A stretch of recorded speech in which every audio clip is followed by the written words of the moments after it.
Hi everyone, Holly Hunt here. It has been a very long time since I did a video blog, so I don't know what happened there. The year flew by, but I'm excited to be back to talk to you about a topic that I had an epiphany last night, so I want to share it with everyone. And it's about your mindset. Everyone that has been around me for any length of time knows I'm a big mindset person. I did the mindfulness call series during COVID and was all about a positive mindset. So I almost feel embarrassed to be doing this video, but those of you who know me also know I'm big on being vulnerable and being honest and being transparent. So I thought it was important I jumped on and talked to everyone about my epiphany and what I've learned and how I'm going to be a little better going forward. So I'll start just by saying I've been kind of struggling with this situation recently.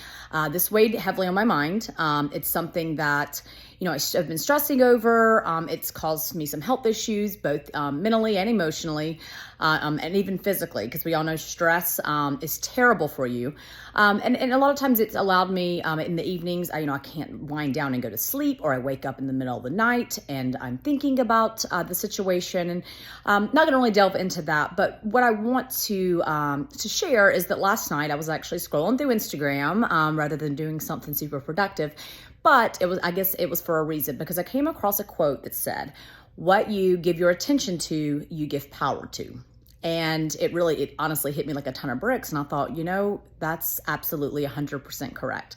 I've been giving my attention to a couple situations actually, that have really taken away my power and have taken away my control over my mindset, over my happiness, over my ability to be productive and channel my energy into positive things. I've allowed it to again keep me from sometimes falling asleep at night, waking up in the middle of the night, dwelling over it. And I said, you know what? Enough is enough. It's within my control. The situation isn't completely in my control, but my ability to give it power and control over me is. And what I mean by that, again, is giving it the attention. So last night, I evicted that situation out of my mind. It's no longer going to live rent-free in my mind and allow me to stress over it, to lose sleep, because it is something that I am working on and working through, but it's not something that's going to happen tomorrow or maybe even next week or next month. So there's no point in me allowing the worry and the anxiety to eat away at me and to really change who I am. So that was lesson number one. Lesson number two, I'm still scrolling and I'm a little better mood now because I'm thinking through this. And it said that how you react and respond to something shows, see what did it say? How you react is you can give negative power to something.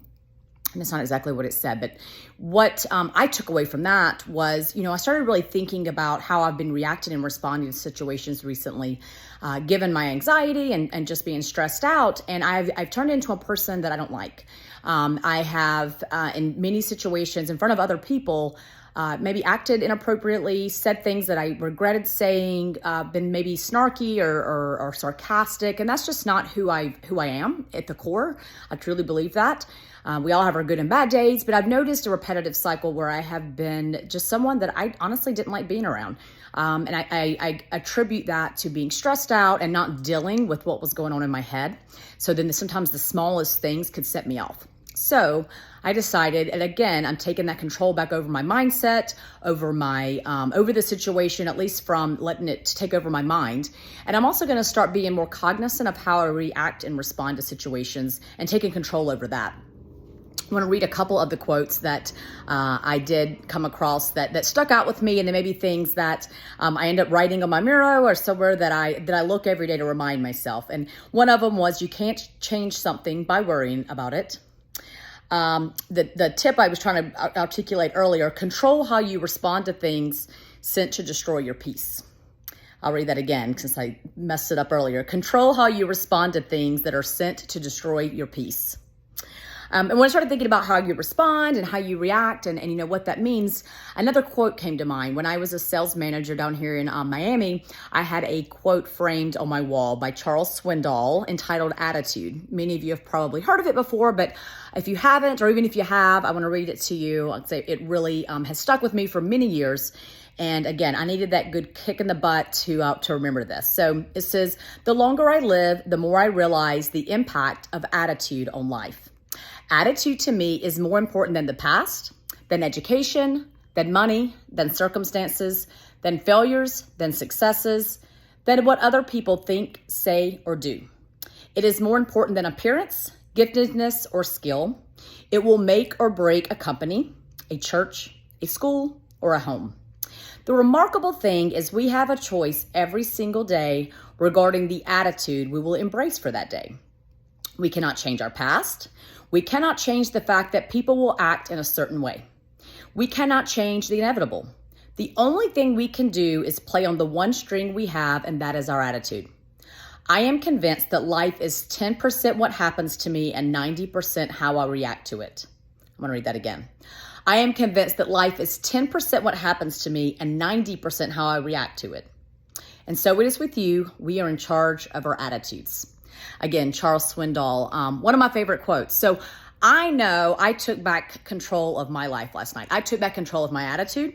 I took back control of my mindset, and I took back control of my mental health. And I'm not going to let negative situations, negative circumstances, many that I don't have full control over, no longer control my mind. I'm going to get up each day with intention, be deliberate, go back to the basics that I have talked about and harped on my website, about how I love starting the day and an attitude of gratitude and, in a great mindset. I'm going to start doing that again because I want to be a better person, and I want to not allow these negative situations or ideas or people, whatever it is, affect me and who I am as a person and how I react and respond to situations. So I'd encourage you. I'm sure someone out there is experiencing this and this resonated with you. I hope that you do the same with me. Don't allow those negative thoughts, situations, issues live rent-free in your mind anymore. Evict them today. And take back control of your mindset and your attitude, and don't give power and attention to things that no longer serve you and then put you in a bad spot. So anyways, thanks for listening if you're still listening, and hope this, again, will help you through the day, and would love to hear from you if there's anything that I've helped you through, or if there's anything I can speak on that might help you. Would love to hear from you. So my website is hollybhunt.com. That's all. Have a great day, everyone.